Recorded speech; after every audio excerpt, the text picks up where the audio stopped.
Metabolism.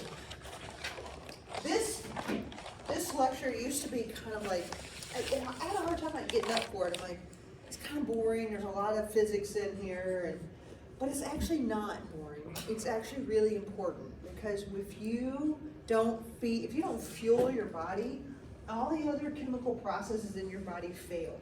So, metabolism is very simple. It's the sum of all your energy processes. So if we really should be working in a perfect state, all of our energy intake in, which is our food, should equal all of our energy intake out in order to sum net zero in the day. So we don't, at that point, are we gaining weight? No. If we energy in greater than we energy out, what's going to happen eventually? We're going to gain weight. We're going to store energy. How do we store energy? Fat. Now, if we do that in the opposite direction, if we use more energy than we take in energy, we use what? We use that stored fat, right? But if you don't have any stored fat left to use, what do you start using for energy? Your body. Your own body. You'll start using initially you'll start using your muscles, and then you start using your own organs. So, and then you start becoming cachectic. That's a word that I sometimes use on my patients. It's not good.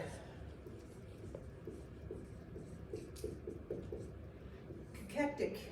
It's fun to say though. Not a good. Cachectic is when you've reached a state of malnourishment where you're basically skin and bones. That's what cachectic is. So many factors contribute to overall metabolism. Lean muscle mass. Lean muscle mass burns more energy than fat. Who has more lean muscle mass, men or women? Man. And it's dictated by what? Gym, diet. No? Testosterone. It's dictated by hormones. So and you know this by people who decide that they're in the wrong body. So the moment that someone transitions from female to male and they start taking testosterone, their body habitus changes and they start taking testosterone, all of a sudden their ability to put on muscle increases significantly. So body mass, lean muscle mass, is significantly induced by hormones and testosterone. So your basal metabolic rate is also induced by lean muscle. So the more lean muscle you have, the higher your basal metabolic rate. That's why guys can lose weight faster.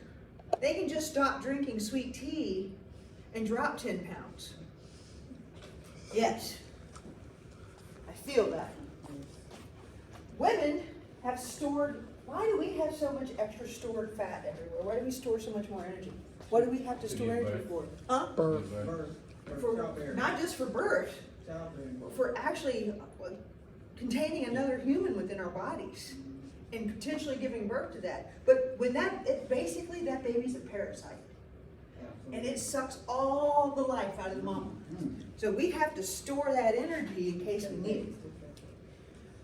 So we have several main classes of nutrients. Water, super important. Water dissolves and carries most of our nutrients. It helps transports and removes waste and regulates our temperature. What happens when you get really hot? You sweat. You sweat. Hot? Huh? Hot? Oh, hot. Yeah, hot. Where's the hot? That is not for me to know, and yeah. So yeah, most of the time you get dry mouth, I think. So I don't think water has anything to do with that. So yeah, when you get really hot, you sweat, and then what happens to that sweat? How does it get rid of the heat? It evaporates. So that the process of evaporation is how you actually mitigate that heat energy off of your skin. That's actually how you cool your skin. So if you come out from an intense workout where you're sweating and you come outside and the wind's blowing, do you get chilled? because you've exchanged that heat. You got rid of that heat, and now your core is cooling down really quickly. So that's how you know that works. Protein, we are basically a proteinaceous creature, right?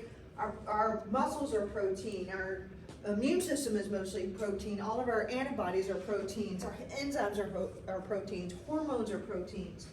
We are fully, mostly a proteinaceous creature. And so we need a lot of energy for those proteins to work. Carbohydrates, that's our easy fuel. A lot of people succumb to the idea that for me to lose weight quickly, I can just cut carbohydrates out of my diet. Does that work? Temporarily. That's exactly right. And it will. If you do a keto diet, you will lose weight until the moment you do what? Eat some pizza.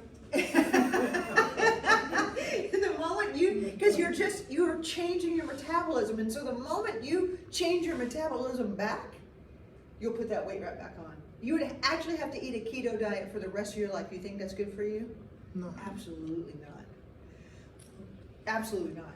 So, carbohydrates are quick energy. We know which organ in your body really likes carbohydrates? Your brain.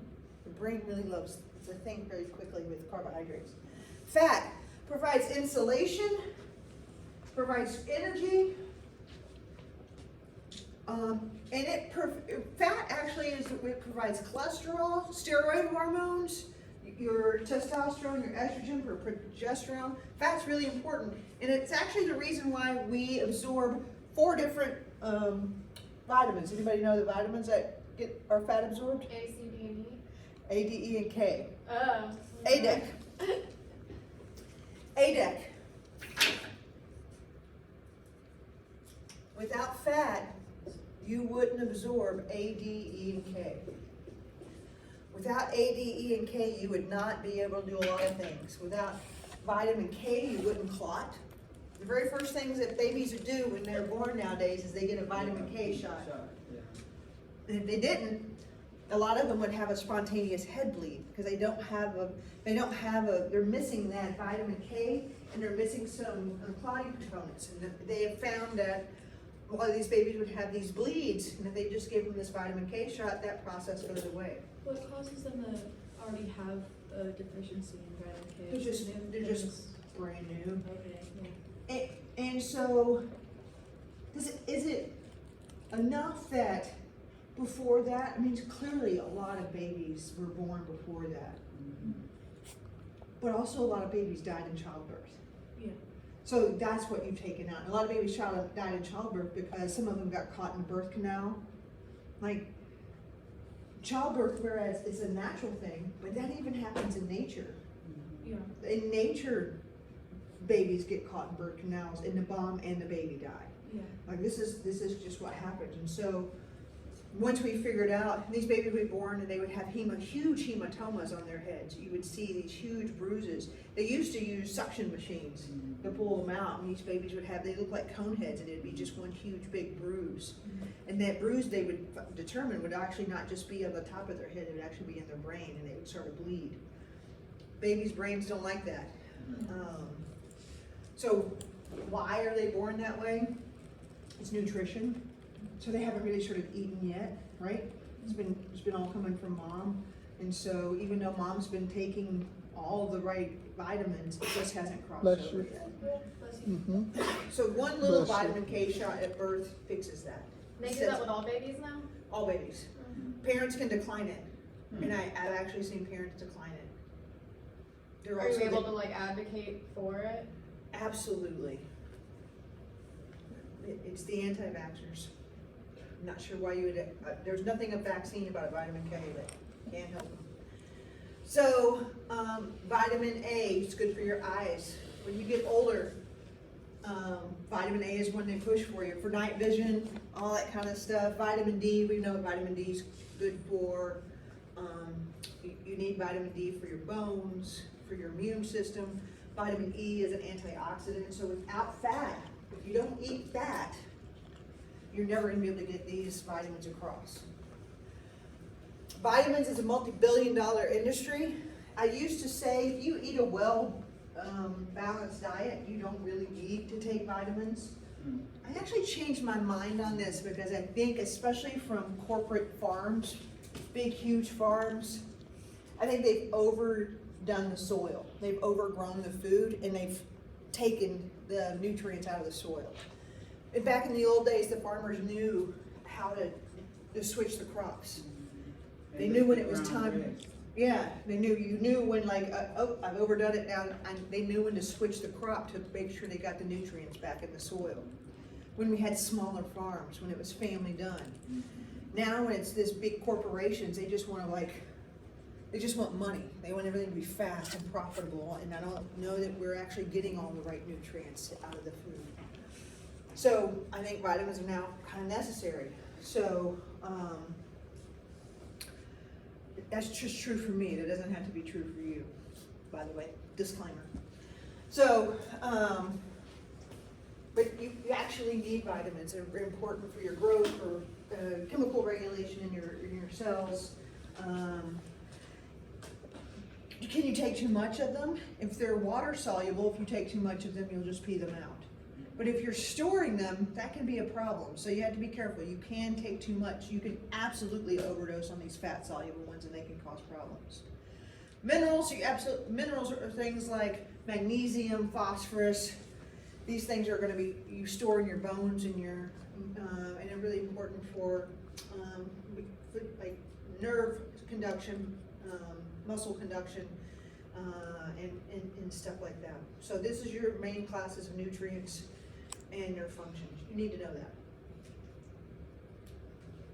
Carbohydrates, a main source of fuel. You have many different places that you can get it. Pasta, bread, cereals, rices, fruits, milks, yogurts, and sweets.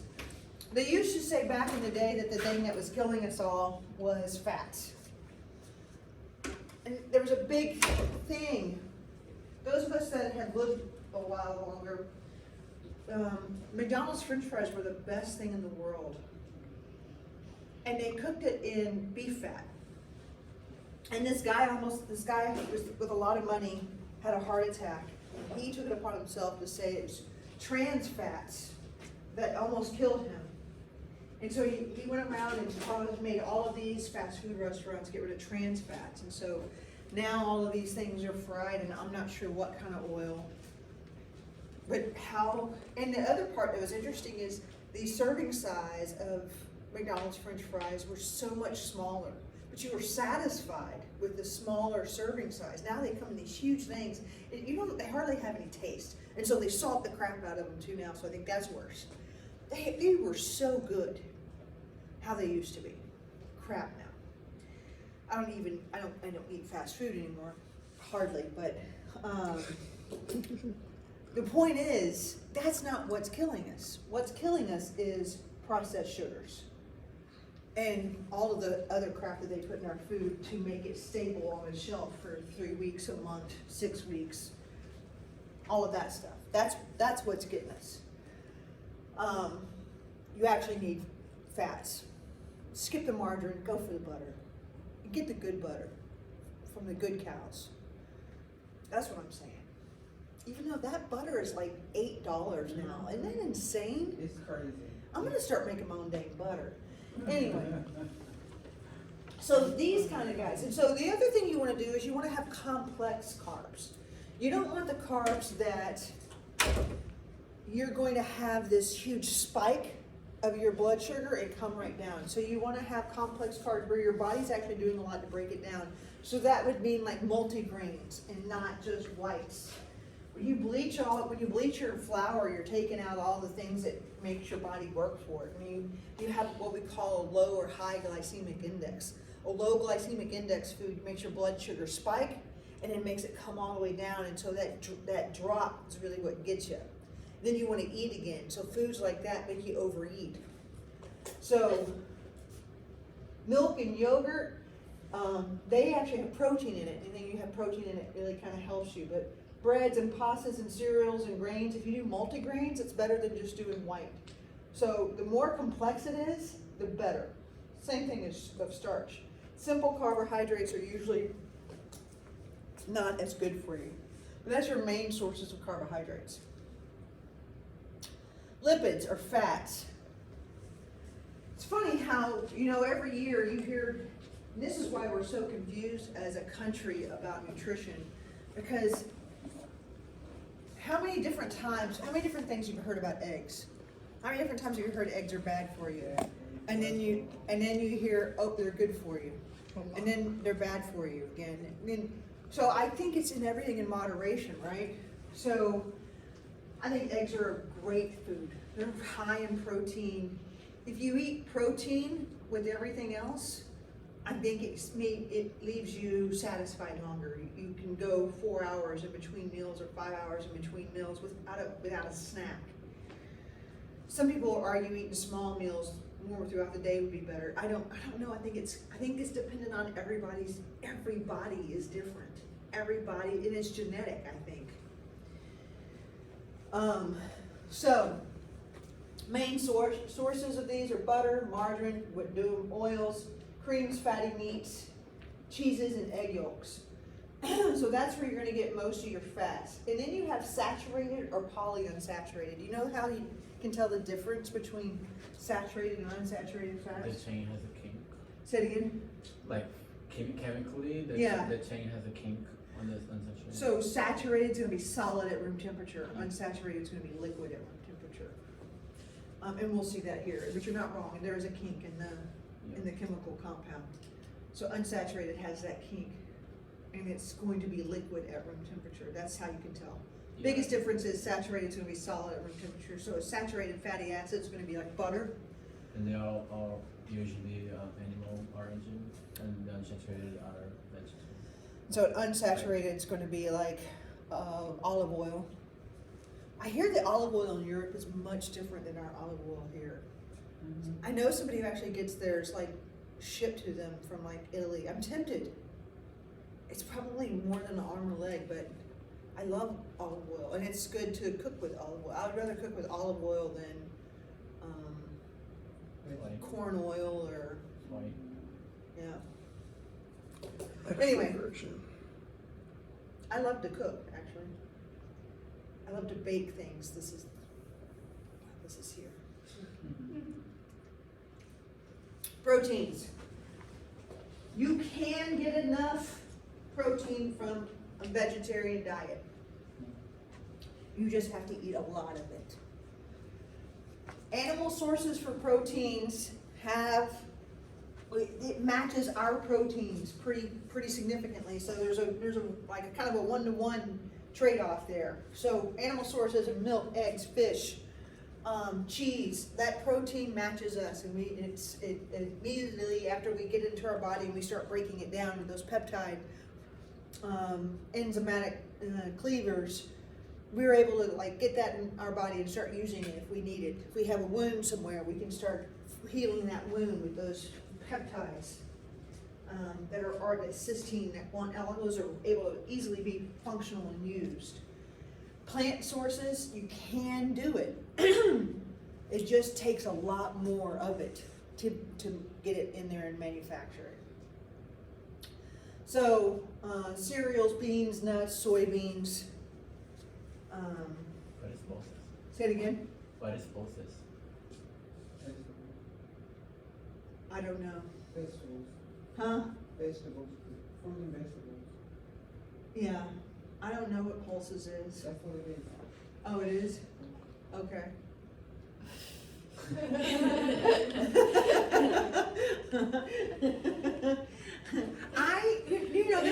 There's sometimes on some meals I'll choose to eat a vegetarian meal, and I've heard that people who do go vegetarian, I could never go vegan. I could never go without like cheese or dairy. I mean, God bless them. If they can do that, that's good for them. I could never do it. And actually, I've seen some pretty like unhealthy vegetarians because they eat so many carbohydrates. Like I thought the point was being healthy, but anyway. I've heard of people who don't eat meat, they actually feel a little bit better. I think to each their own. I thought, sometimes I've gone vegetarian. You know who's vegetarian? A lot of vegetarians are Indian folks because they don't eat cows. Hindus, yeah, they don't, and they seem pretty healthy people. But I still think they have the same problem with heart attacks. Like I would actually, that might be an interesting thing to look at. Like, what is their issue? Do they have a high problem with hypertension, cholesterol? It'd be interesting to see. Because they certainly don't eat red meat. All right, fat soluble, water soluble vitamins. Again, A, D, E, and K, we call them ADEC. You have to have fat. You have to be eating a fatty meal. So if you're going to take any of those kind of vitamins, you have to take them with some food, and it has to have some fat with it. So like in the mornings, I take a vitamin D. I take it with my coffee because I have cream in my coffee. So it's gonna come over with my. It'll work, and it can be stored. If it's going to be stored, where's it going to be stored in? Your fat. That's right. So that's where it can be dangerous. You can absolutely overdose on these things, and it can get carried away and stored in your fat. So, water soluble vitamins. Vitamins B, C complex required for water absorption, easily absorbed and passed through the body as waste. And so, have y'all seen these recharge clinics? It's really for people who get too drunk. Right? So you get hammered drunk and you're hungover and you go to this recharge clinic and they charge you like $175 for 2 bags of lactated ringers, and then for another $50 they'll give you a shot of vitamin B12 in your butt because it's the miracle cure. Man, they're just taking your money. So you probably just peed out all of that, but you're not hungover because you lack vitamin B12. Why are you hungover? You're dehydrated? Because you peed out all your free water. So alcohol acts as a significant diuretic. You actually are peeing out nothing but water. When you are drinking and you notice that you're drunk, what color is your urine? White. I mean, pretty clear. You're not peeing out any solute. You're peeing out nothing but water. You're hanging on to your solute, but you pee out nothing but water. So so your brain gets dry, like everything gets dry. That's what you're hungover for, is because you're just dry. So when you get that vitamin B12 shot that you paid an extra $50 for, they're laughing all the way to the bank because you didn't need it. Pedialyte works just as well, by the way. I'm not telling you to go get drunk. I actually highly recommend not doing that, but Pedialyte. Pedialyte. What is that? It's what you give babies when they're dehydrated. Question. Hypothetically speaking. Asking for a friend. Yeah, asking for a friend, yeah. If you were like a very hydrated person, would this make you pee even more? What? Like if you were to drink? Because hypothetically speaking, I'm a very hydrated person, and I'm always peeing whenever I'm drunk, like constantly more than my friends are, but they don't hydrate as much as I do.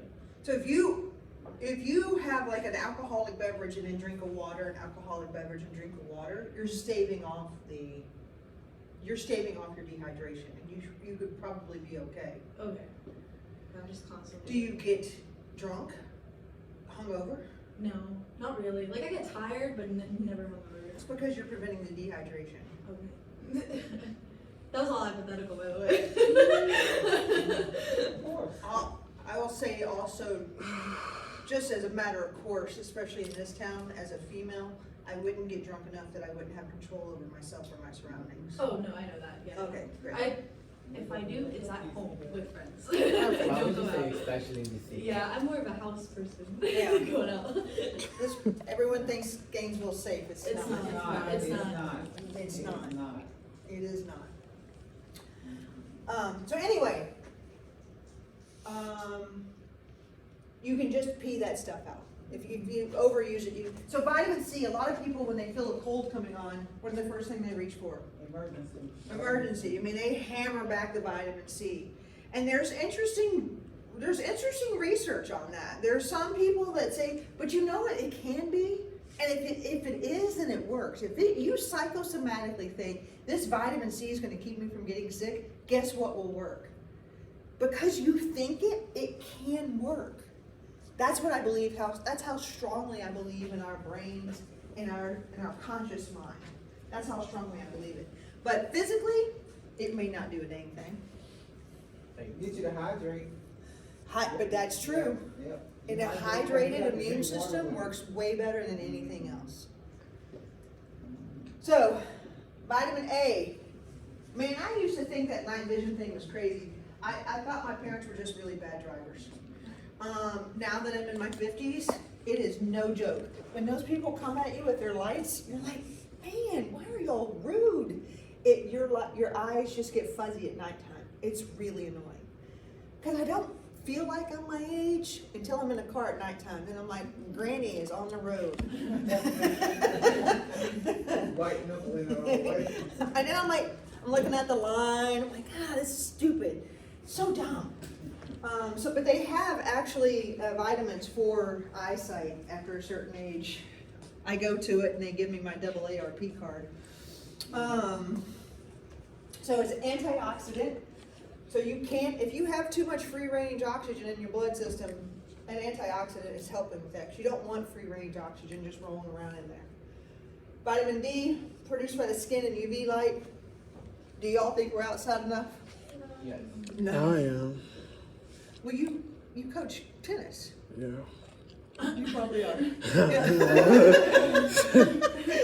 Too much. So, responsible for that calcium and bone growth. Man, that's important too.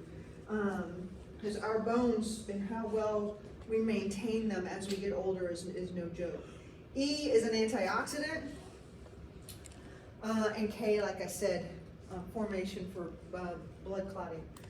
It's a real important deal. C, ascorbic acid, antioxidant. That's really all it does. It's just an antioxidant, but we all think it's got this big important function in our immune system. It's just an antioxidant.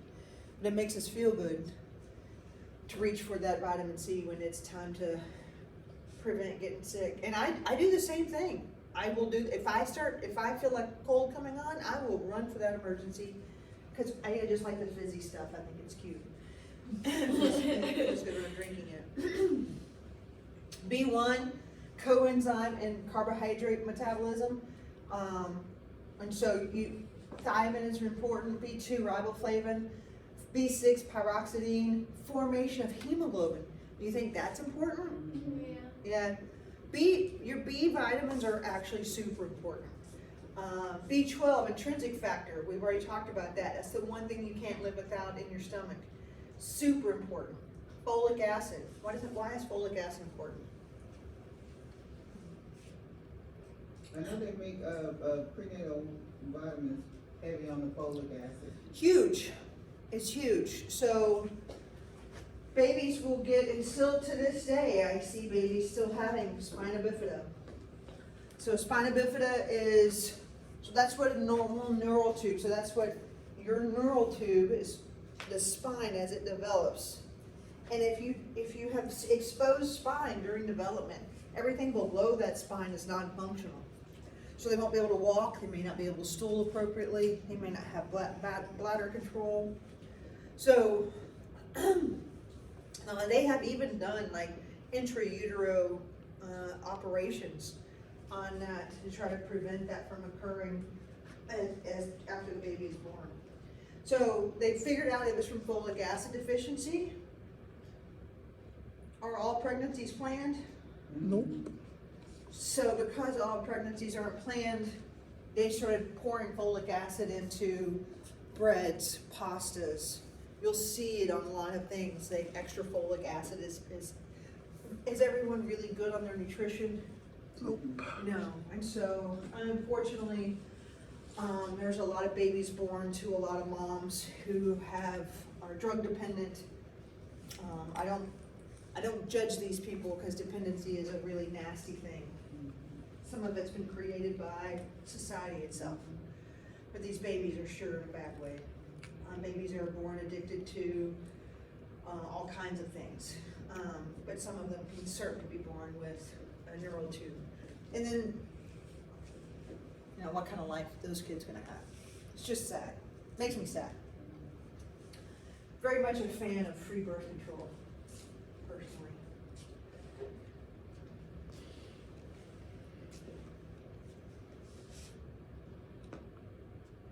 True.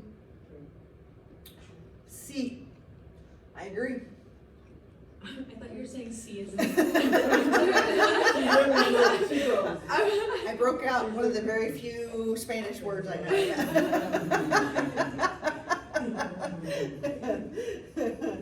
You didn't know you were gonna have a bilingual class.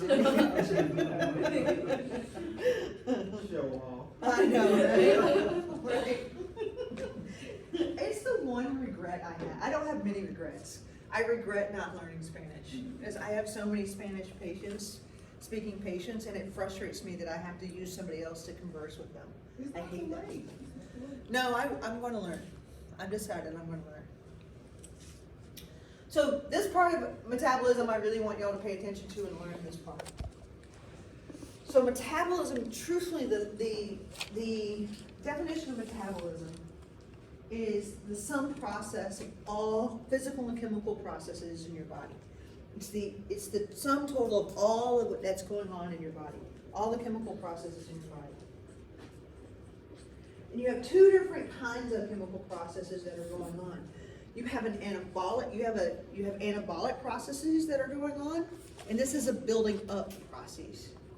This is when you're taking two different molecules and coming together, and you've built up a process that builds large molecules from smaller molecules.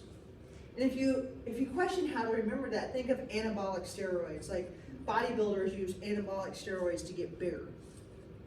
And then you have a catabolic processes, and that's where you break apart large molecules into smaller ones, and that releases energies. Anabolic processes use energy. You have to use energy to make those processes. Catabolic processes release energy. So let's talk about that more in depth. But you can see that here. So you need energy to create this larger molecule. This larger molecule, once it breaks apart, you release that energy. So it's an important thing to remember about the two different reactions. So let's talk about this. I mentioned this briefly when talking about the liver. So, and we're going to talk about how we manage our glucose coming up here soon. But I've already talked to you about this. So when we eat carbohydrates, we use what we need to use around the body, and anything excess goes to the liver to get stored as glycogen. Remember, I told you that? But we call this glycogenesis. Glyco is glucose, genesis is create. Okay? So glycogenesis, we're going to create glycogen. So we take all these extra glucose molecules, we're going to build them together, and we're going to store them as glycogen. So is that an anabolic or catabolic reaction? Anabolic. Perfect. So you need energy to do this. So it costs energy to store that excess glucose in the liver. Okay? Now, there's a couple of things that's going to cause that glycogen to come out of storage. Fight or flight, epinephrine, cortisol, or glucagon. So under healthy, normal circumstances, glucagon is what happens after you've been fasting. So you've eaten, Bless you. your glucose, your blood glucose is spiked, and now it's at a steady level because it spiked, And then your insulin drove all of that glucose into the cells, and now it's at a steady level. Now, it's about 4 hours later, you're starting to think about Snickers bars, and your glucose starts to drop. That signals for glucagon, which is also in your pancreas, to be released. Glucagon acts on your glycogen storage, and that creates a process called glycogenolysis. Glycogen-o-lysis. What does that sound like? So is that an anabolic or catabolic process? Catabolic. So you're breaking the glycogen apart. Are you releasing energy? Yeah. Correct. So glucagon is now going into the liver and saying, hey, our blood sugar's dropped. We need to release that extra glucose, and releases it. And now that glucose is going all around the body. So you're maintaining your blood sugar at a certain level. Anybody knows what a normal blood glucose is? 190? Yeah. Is it fasting? 90. Okay. 85 to 95 is about a normal blood sugar for fasting.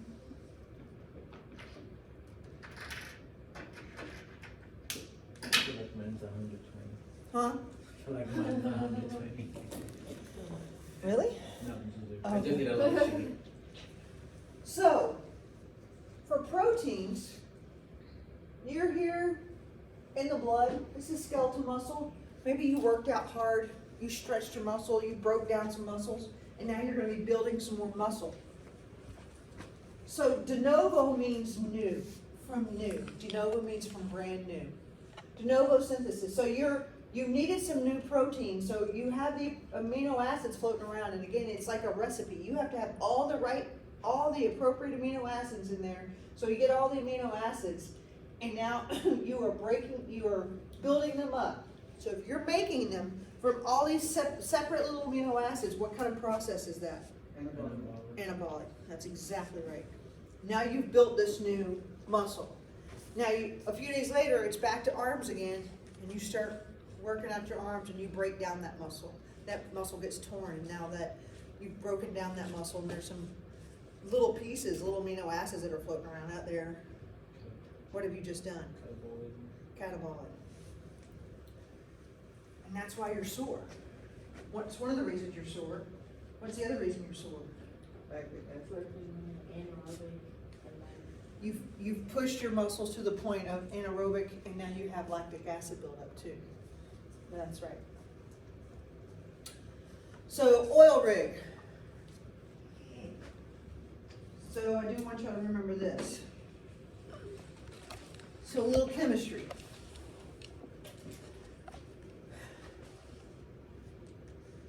So, did y'all all take chemistry? Yeah, but it was Leo Gur. It was what? Leo Gur. Instead of oil rig, it was Leo Gur. Oh. Because it was lose electrons, oxidation, gains electron, reduction. They teach oil rig in nutrition though. Yeah. So, I think the easiest thing for how I remember this was, because it was counterintuitive, reduction is actually gaining. When you get reduced, when something gets reduced in our metabolism, we're actually gaining electrons. This is all about electrons. And actually the entirety of, well, what is the whole purpose of our metabolism? Let's ask you that. Energy. What? Energy. And how do we do that? How do our cells make energy? Breaking down compound. No. What do we do to make energy? Eating stuff. What organelle is responsible for making energy? Mitochondria. Mitochondria. And then what is the name of the compound? Cellular respiration, ATP. glycolysis. ATP. That's the whole point of our cells, is to make energy. That's what our metabolism is doing, is making energy. And ATP is how we make that. Adenosine triphosphate, right? The last electron acceptor in our mitochondrial chain is what? Anybody know? Wait, Want to take a guess? can you repeat the question? What is the last electron? So Is it in the cell wall, cell membrane?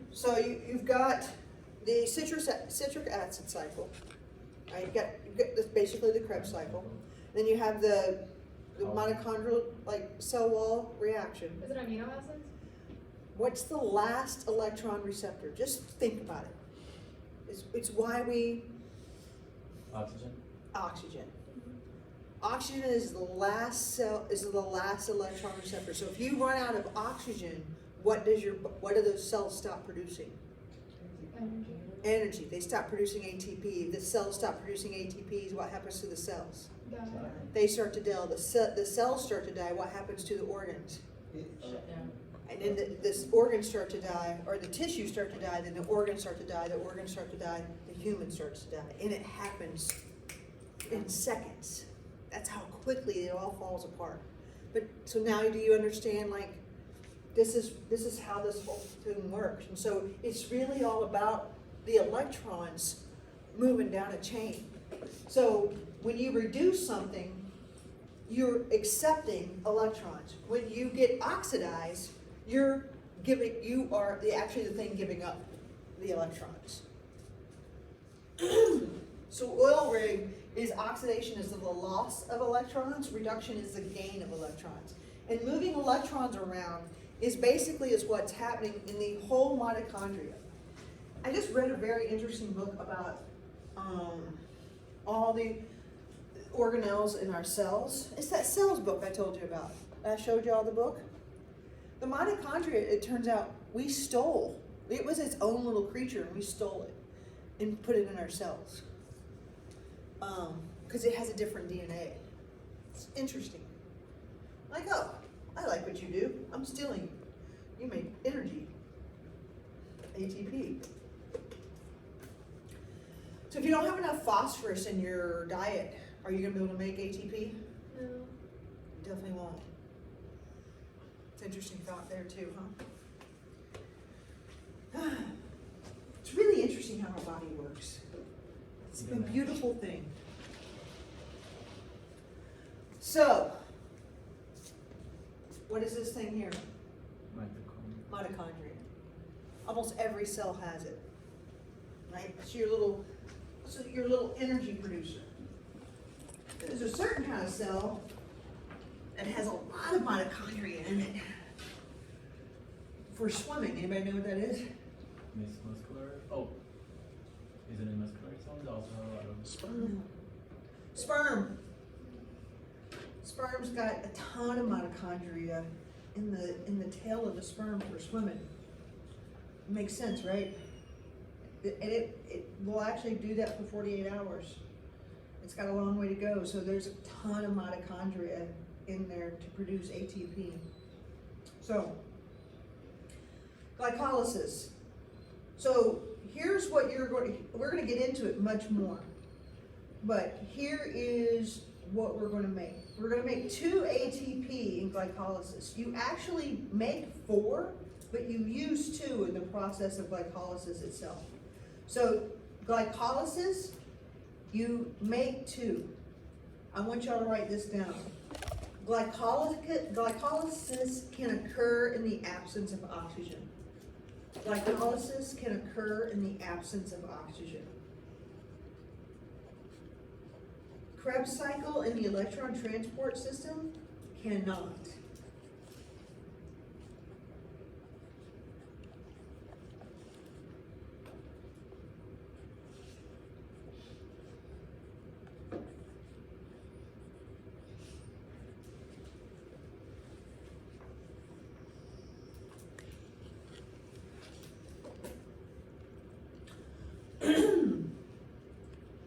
Krebs cycle in the electron.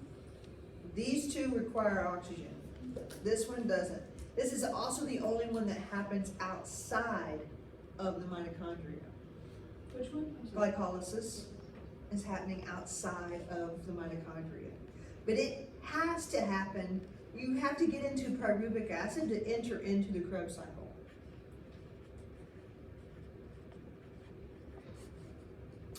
The byproduct of the Krebs cycle is, surprise, surprise, CO2. Makes sense, right? And then here you can see where the oxygen enters into the equation. The oxygen is the last receptor of this electron transport sign. And then we actually make metabolic water. One of the metabolic side effects of this whole process is we make a little metabolic water. We're gonna get into it a little bit more deeply. Do I need you to memorize the Krebs cycle? No. Do I need you to, because there's gonna be some NADH and FADH, which are some transporters. They're like little Jason Stathams. Do I need you to remember all of those? I don't. But I do need you to remember what they do. And we'll talk about it as we keep going here. My bio teacher did memorize all the compounds and all the cycles. Who did? My bio teacher. That wasn't nice. What did you have? Did you, do you still remember, do you still know it? You can go up there and put the Krebs cycle on the board and remember everything? That's a pressure, but I think part of it was. Yeah, part of it. It was because she had essay questions on the test, and you had to either draw the Krebs cycles or the glycolysis or the Calvin cycle. So, but we didn't know which one it was until the day of the test. Huh. So we had to know all of them. Maybe she's a better teacher than me.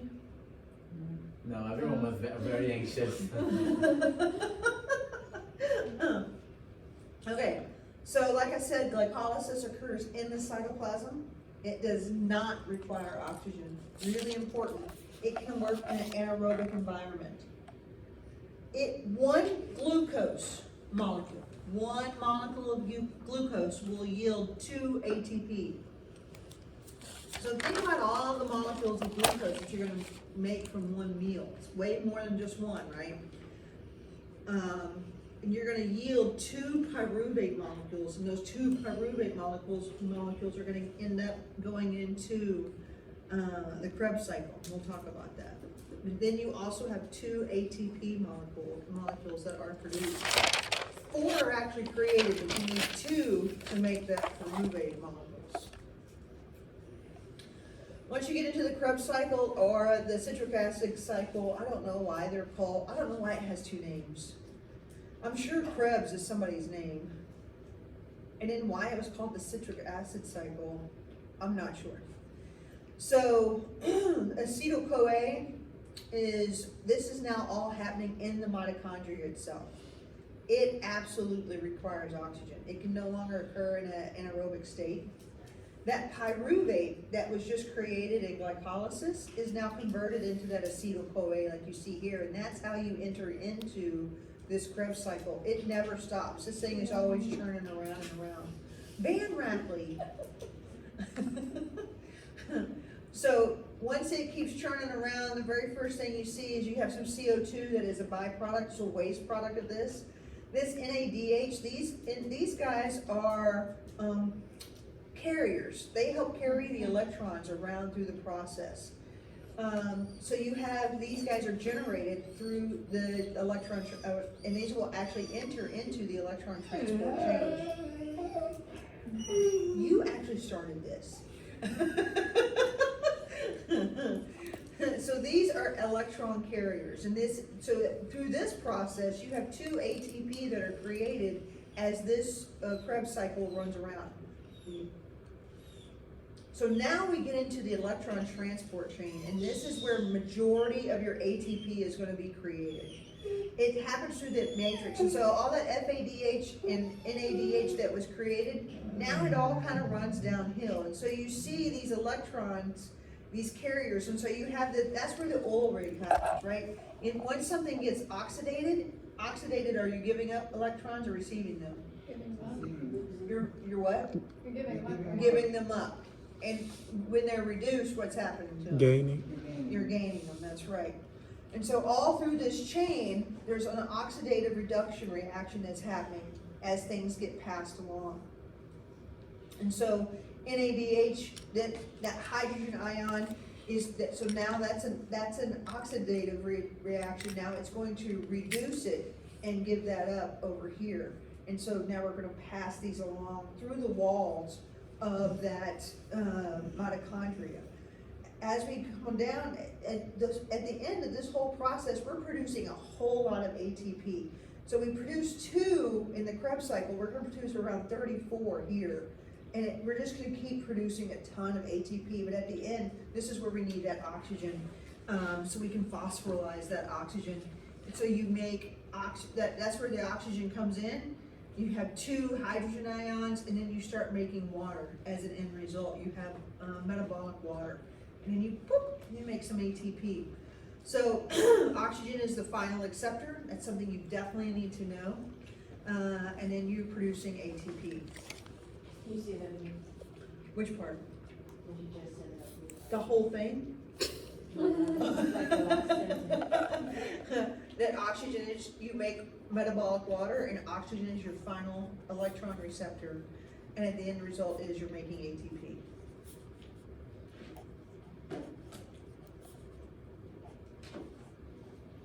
So, energy yield from 1 molecule of glucose.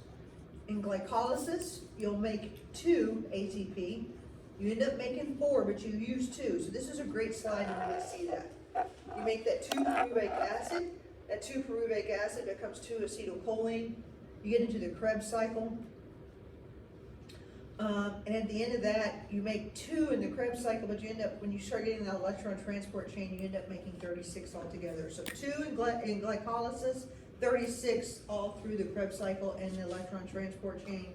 And so clearly most of your ATP is produced inside the mitochondria, which makes sense because we know the mitochondria is your powerhouse of your cells. Most important though, it's oxygen that is your final electron receptor.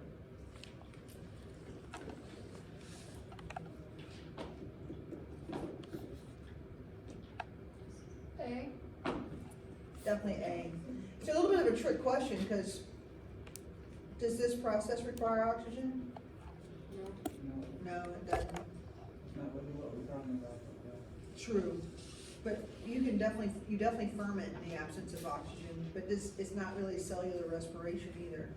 But you definitely can ferment in the absence of oxygen. They do it in jail. I'm saying I bet you have.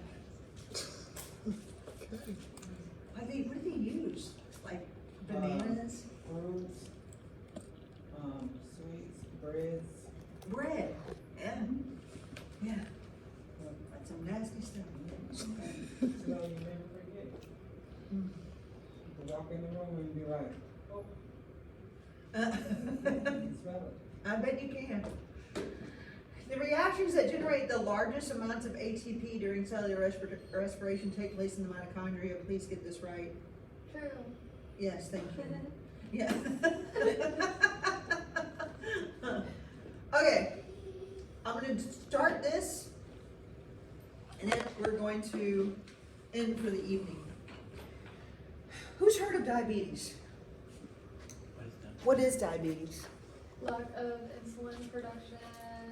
Well, type 1 is like no insulin production at all, and then type 2 is just reduced production, correct? No, so type 2 is you already have reduced sensitivity to insulin. So the thing about hormones is you have a hormone and you have a receptor. Type 2 is your receptor stop being sensitive to the insulin altogether. And so that is from generally being obese, and type 2 is reversible in the beginning.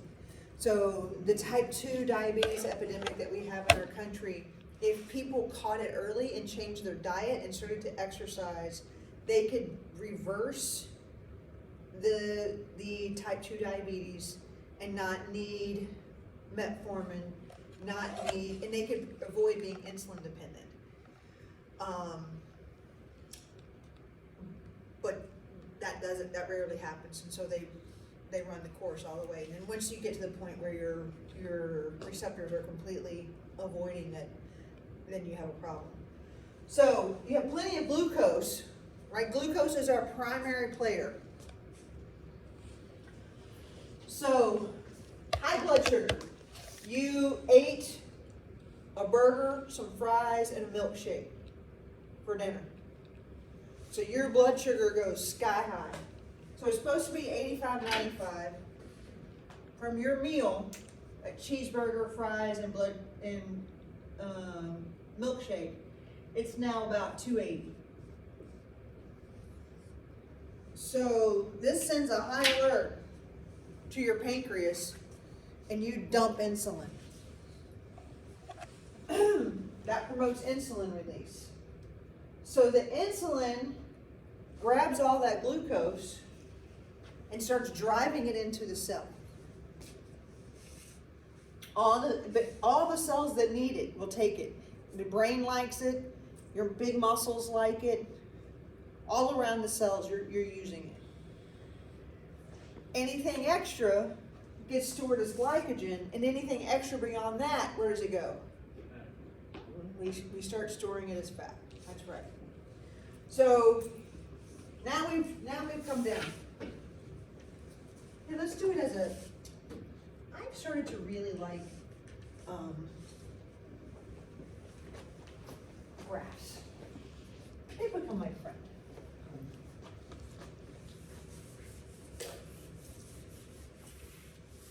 Man, I have hurt my shoulder doing yoga. It is mad at me.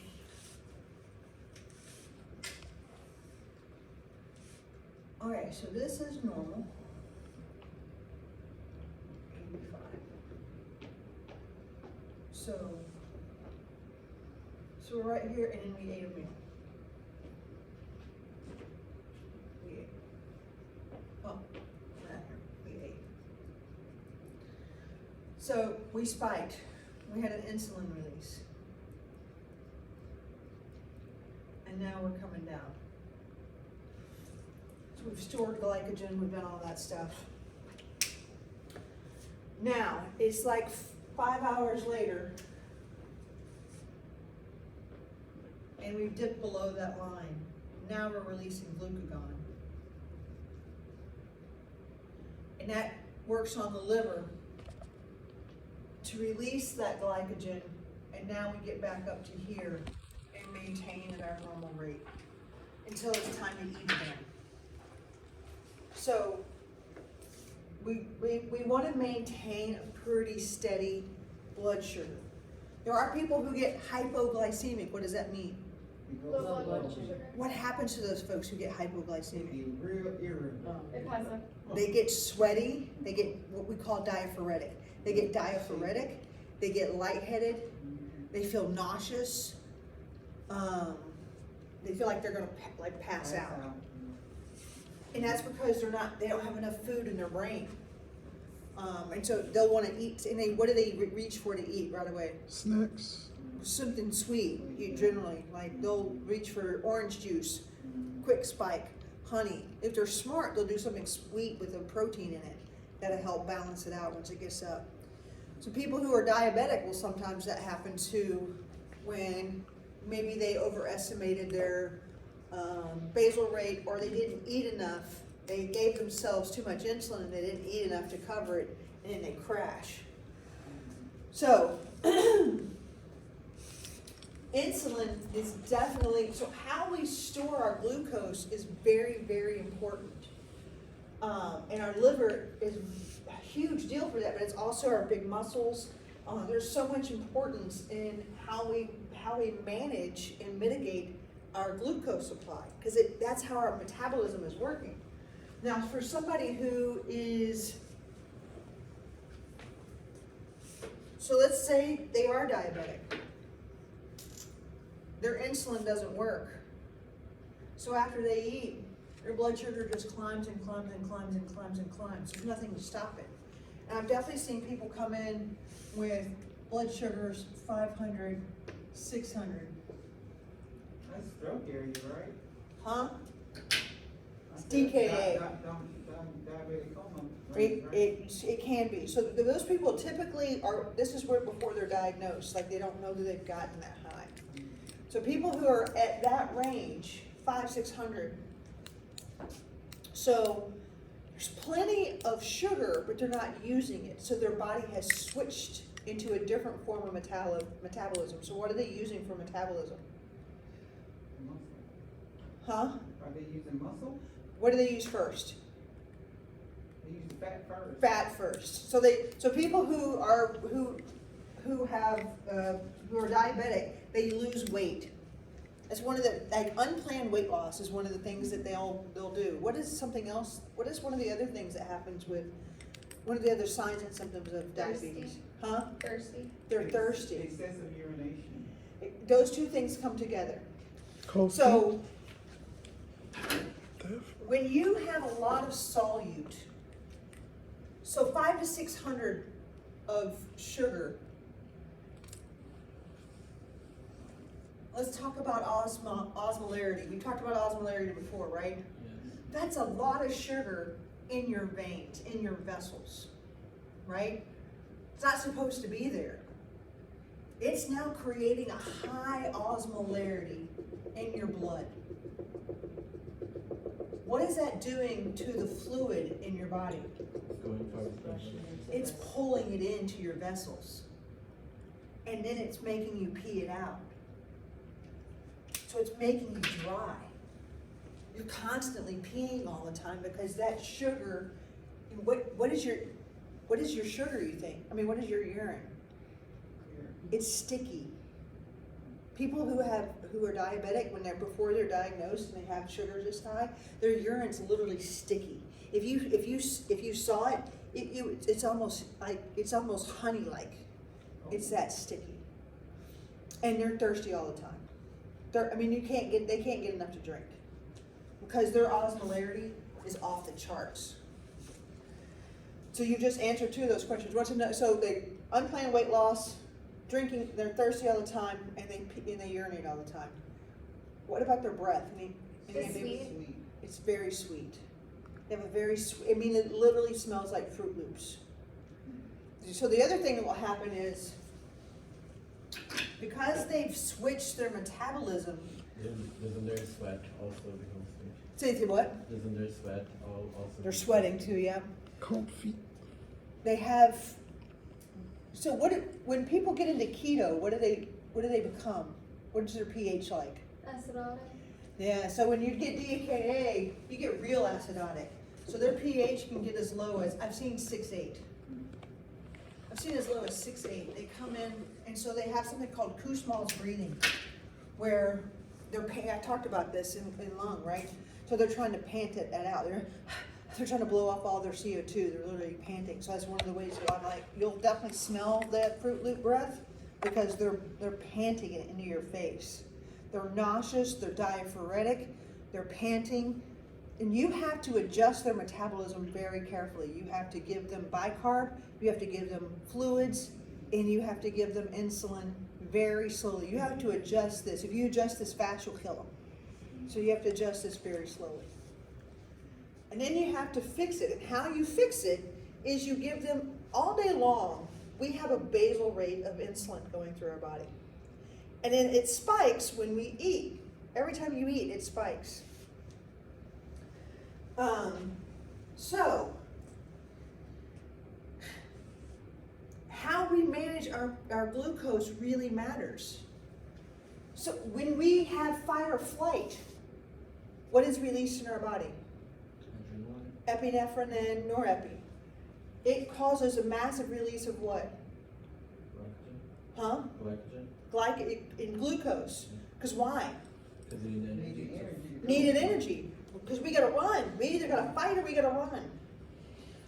When we are stressed, what is that hormone that's called when we are stressed all the time? What's it called? Do you know? Huh? Brother. What'd you call it? My brother, just kidding. Oh, yeah. No. It's called cortisol. So cortisol, like if we went around and tested everybody's cortisol level, it'd probably be a little high. I'm a little bit running behind here, but I wanted to finish this point.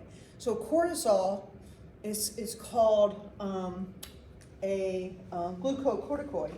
It's a glucose steroid. So what do y'all think it does to your sugars? Spike it. It increases it. And so if you are constantly stressed and your cortisol level is constantly high, your blood sugars are always going to be a little elevated. And that's how people get hypoglycemic, because they run out of glucose, because they're constantly using it, because they're always stressed. You think that's good for you? No. When you have blood sugars in the 300-400 range, even if you're like being treated, That's basically like little shards of glass floating around your body. And so that's why people have retinitis. That's why people start losing their toes, because it gets into those very small capillary beds and just starts destroying them. They get neuropathies. They stop losing feeling in their fingers and toes, and that's why people who have diabetes, they'll cut their foot and not know it. And bugs, like bacteria, man, you give it a nice, warm, bloody feast with a lot of sugar, it's like pulling up to the buffet table with a little thing, and it's going to town. And they get gangrene, that's when they start cutting things off. You see people who are really unhealthy with and you start cutting it off, it's hard to stop. It's usually the end of the road. So diabetes is a horrible disease. It's a horrible disease. We've gotten much better because we have this technology now that you can put a reader on you, and you put an insulin pump, and it all works through your phone, and it's doing the work for you. You just got to dial in what you eat, put it in there, it does the math for you. You just go about your day. So we're getting much tighter insulin control now than we ever used to. So bad disease. Oh, we'll talk more about it. Go take a break.